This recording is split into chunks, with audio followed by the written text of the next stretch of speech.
Siang Bu, maaf mengganggu waktunya sebentar. Ya, selamat siang. Ada yang bisa saya bantu? Seperti sebelumnya, saya ingin berkonsultasi dengan Ibu. Kali ini saya ingin berkonsultasi mengenai bagaimana cara agar peserta didik memperoleh perhatian yang sama di kelas. Nah, bagaimana ya Bu, upaya yang dapat dilakukan untuk masalah ini? Oke, baik. Mengenai cara supaya anak didik bisa mendapat perhatian yang sama di kelas ya.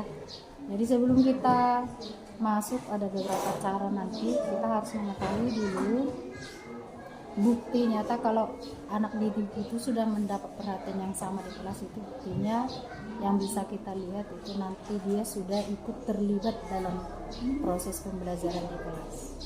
Jadi itu nanti buktinya. Jadi ada beberapa cara yang bisa kita lakukan supaya itu terjadi. Yang pertama, dari kita pendidik mungkin yang pertama sebelum pembelajaran kita harus membuat rencana pembelajaran.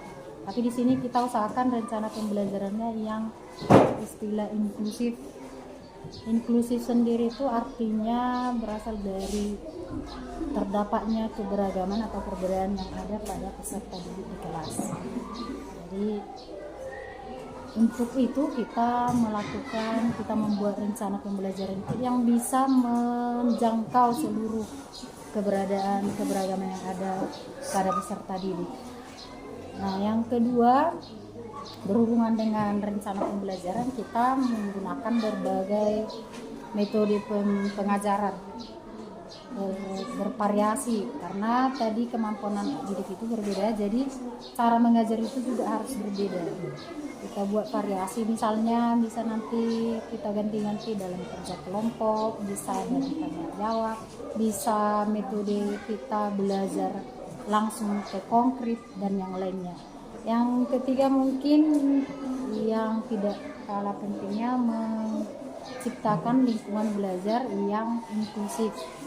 Di situ mungkin sudah termasuk itu belajar yang lingkungan yang nyaman, yang menarik untuk siswa, supaya nanti dia bisa ikut aktif dan terlibat dalam proses pembelajaran.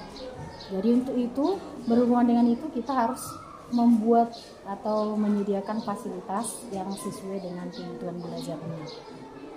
Dan yang berikutnya bisa kita harus melakukan umpan balik. Jadi setiap pembelajaran siswa kita berikan umpan balik. Umpan balik ini nanti bertujuan untuk melihat ketercapaian sampai di mana kemajuan siswa dalam belajar, dan juga kita nanti bisa melihat kekurangan, hal-hal apa yang perlu lagi diperbaiki supaya belajarnya lebih baik. Dan yang berikutnya, untuk zaman sekarang ya, menggunakan teknologi yang sudah modern, menerapkannya di dalam kelas. Misalnya contoh nyatanya menggunakan Infocus. Infocus itu nanti mungkin sudah disajikan pembelajaran yang sedikit banyak sudah menarik.